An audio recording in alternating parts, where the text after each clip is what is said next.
Olá pessoal, nós vamos começar então um novo assunto aí na nossa disciplina de Matemática 1. Vamos estudar a introdução à álgebra através do estudo dos conjuntos. O estudo dos conjuntos, ele é um estudo que ele abrange muito mais do que só conjuntos numéricos, matemáticos. A definição de um conjunto é muito simples. Um conjunto é um grupo de elementos que possuem alguma característica em comum. Então, se eles têm alguma coisa comum, eles formam um conjunto. Por exemplo, as torcidas organizadas, né? Cada torcedor é um elemento. A torcida forma um conjunto. Se é uma torcida de outro time, eu posso dizer que é um outro conjunto. Então, eu tenho 4 conjuntos aqui diferentes, porque são 4 times diferentes de torcidas organizadas diferentes. Eu posso ainda dizer que todos eles formam um grande conjunto de torcedores de futebol, certo? Então eu posso ter um conjunto grande, conjuntos menores. Dentro desses conjuntos menores eu posso fazer ainda outros conjuntos, torcedores do Flamengo do sexo masculino, torcedores do Vasco do sexo feminino, torcedores do Fluminense com mais de 40 anos. Então eu vou fazendo subgrupos menores, tá ok? Isso é um conjunto. Nada mais é que uma maneira de organizar elementos. E esses elementos podem ser qualquer coisa. No caso aqui, os elementos eram pessoas. Mas eu tenho, por exemplo, as cores do arco-íris. Vermelho, laranja, amarelo, verde, azul, anil e violeta, né? Então há uma sequência lógica. Vermelho, laranja, amarelo, verde, azul, anil e violeta. Sempre essas 7 cores e sempre vão aparecer numa sequência. Eu tenho também os dias da semana, segunda, terça, quarta, quinta, sexta, sábado. Isso aqui é um conjunto, são 7 elementos e eles também obedecem uma sequência. Mas o conjunto ele não precisa estar escrito em sequência. Se eu construísse o conjunto quarta, sexta, quinta, terça, segunda, domingo e sábado. Opa, saiu um M, estava falando domingo ainda, deixa eu apagar lá. Sábado. Eu tenho aqui os 7 dias da semana, formando um único conjunto, ok? Ah, mas eu quero os dias úteis, então vai ser um subconjunto disso aqui, um pequeno conjunto dentro desse outro conjunto. Beleza? Eu também tenho conjuntos numéricos, conjuntos que são formados por números, os elementos são números. Esses são os que a gente vai trabalhar mais, tá? Eu mostrei que pode ser com letra, pode ser com outras coisas, mas esse aqui é o que a gente vai acabar trabalhando com um pouco mais de frequência, tá? Eles podem ser finitos, quando o número de elementos é possível contar, ou infinitos, quando eu não consigo contabilizar quantos elementos tem. Então aqui, os algarismos do sistema decimal, né? Então eu tenho o 0, 1, o 2, o 3, o 4, o 5, o 6, o 7, o 8 e o 9, mais nada. Eu posso dizer que o número de elementos do conjunto A é igual a 10. Nenhum elemento a mais. Então eu consegui enumerar essa quantidade de elementos. Essa quantidade é finita. Eu tenho também os números ímpares menores que 16. Então, 1, 3, 5, 7, 9, 11, 13, 15. Então, esse meu conjunto B, o número de elementos de B é 8. Você vê que quando eu coloco assim, N de A, N de B, eu estou falando da quantidade, do número de elementos desse conjunto, certo? As raízes da equação x menos 4 vezes x menos 1 vezes x mais 2 igual a 0. Então, os números que eu coloco no lugar do x que vão zerar esta expressão. Eu tenho que zerar um dos 3 parênteses. Então, se o x for menos 2, vai zerar aqui. Se o x for 1, vai zerar aqui. Se o x for 4, vai zerar lá. 0, 1, por causa do produto, zera tudo. Então, eu tenho aqui o meu número de elementos do conjunto S. Parente saiu feinho aqui, porque ficou na borda da mesinha. Igual a 3. Normalmente a gente usa S para as raízes da equação, porque é o conjunto solução, né? Mas é um conjunto, nada mais é que isso, onde você escreve os elementos, tá? Mas esses conjuntos são finitos, uma quantidade de elementos específica. Existem conjuntos que são infinitos, por exemplo, o conjunto dos números primos. Eu sei que o primeiro número primo é o 2, o segundo é o 3, depois o 5, o 7, o 11, o 13, o próximo vai ser o 17, o 19, o 23, o 29, por aí vai. Mas ele não tem fim. Não existe um máximo número primo. Sempre vai existir um próximo número primo. Eles vão ficando cada vez mais distantes um do outro, isso é verdade, mas a quantidade, né, eu posso escrever que o número de elementos do meu conjunto P, ele é infinito. Então eu não vou operar com essa quantidade de elementos. Também posso trabalhar assim, ó, os múltiplos de 7. E olha que aqui eu estou falando só dos múltiplos positivos. Então não entra o zero, que é um múltiplo de 7, nem os negativos. Os múltiplos de 7 ainda também é infinito. 7 vezes 2, 14, 7 vezes 3, 21, 7 vezes 4, 28, 7 vezes 5, 35 e por aí vai.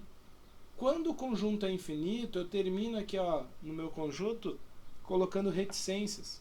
Isso aqui me dá a noção de que este conjunto vai continuar ainda por algum tempo, por alguns elementos. Eu não cheguei ao final, nem perto do final desse conjunto.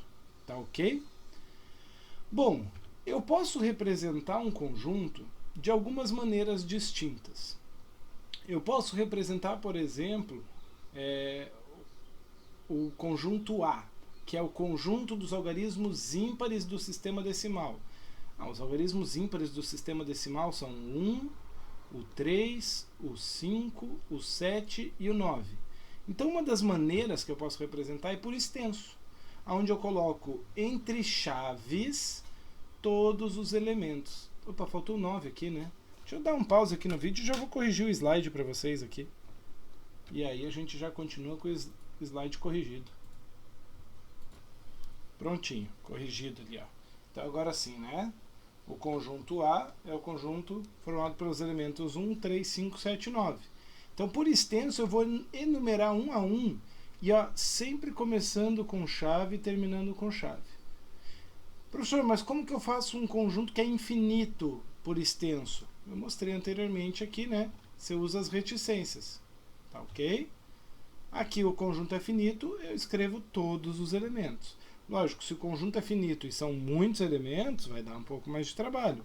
Mas é importante escrever aí os elementos por completo, aí quando você vai escrever por extenso. Por compreensão, que é a segunda maneira, é quando você apresenta uma expressão, uma característica, uma regra ou uma lei de formação do conjunto. Tá? Então, quando você tem uma lei de formação, uma regra, uma expressão, você também consegue representar. Veja que quando eu coloquei aqui em cima, né, conjunto dos algarismos ímpares do sistema decimal, já era uma lei de formação.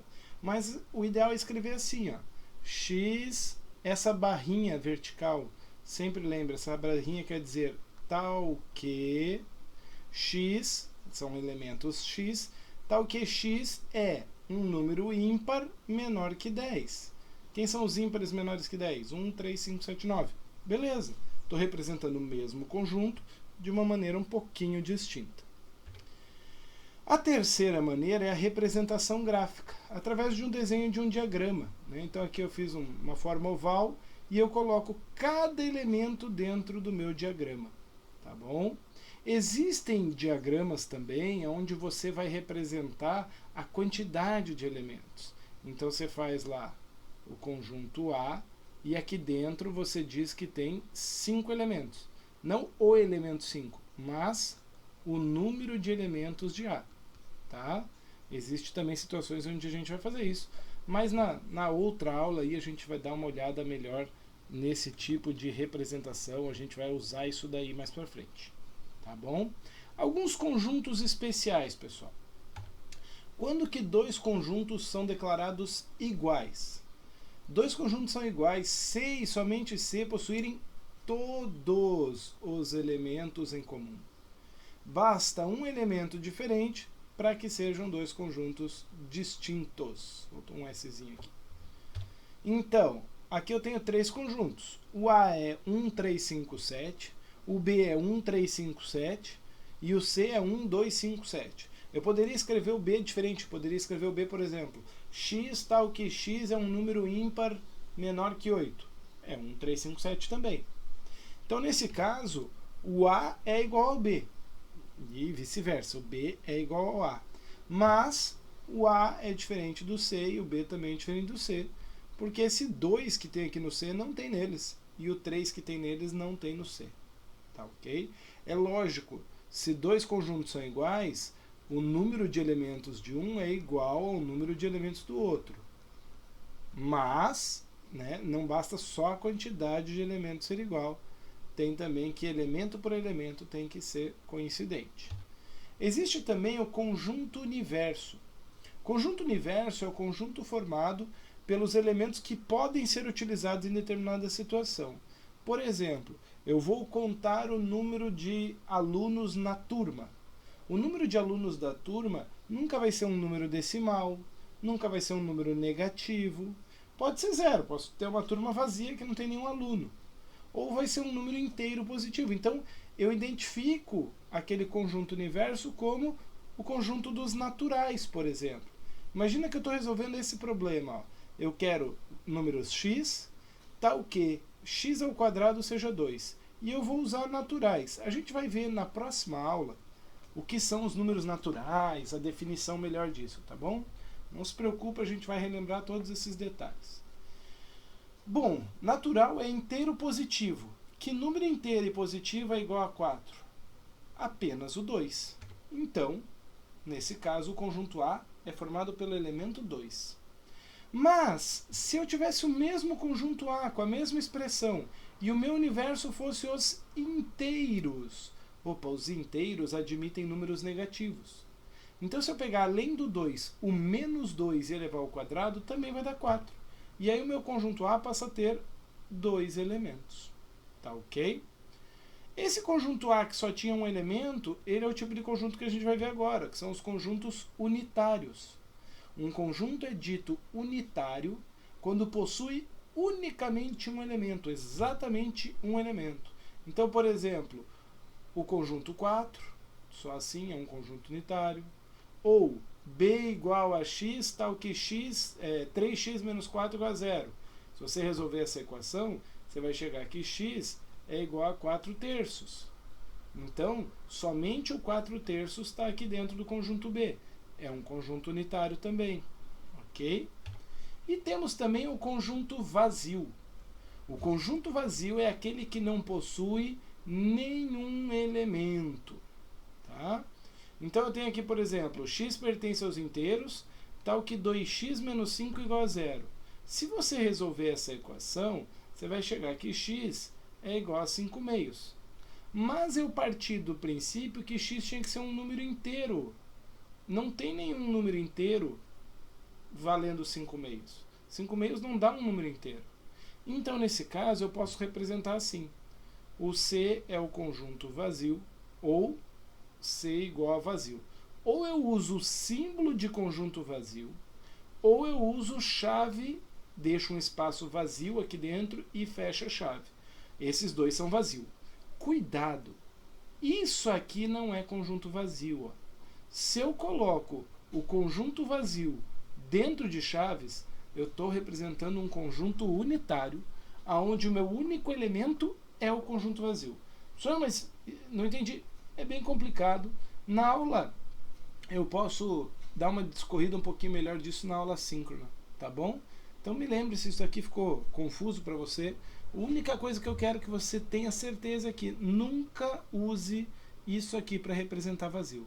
Ou é só o símbolo de vazio, ou é chave, nada, chave. Beleza? Vamos parar esse vídeo por aqui para não ficar muito extenso.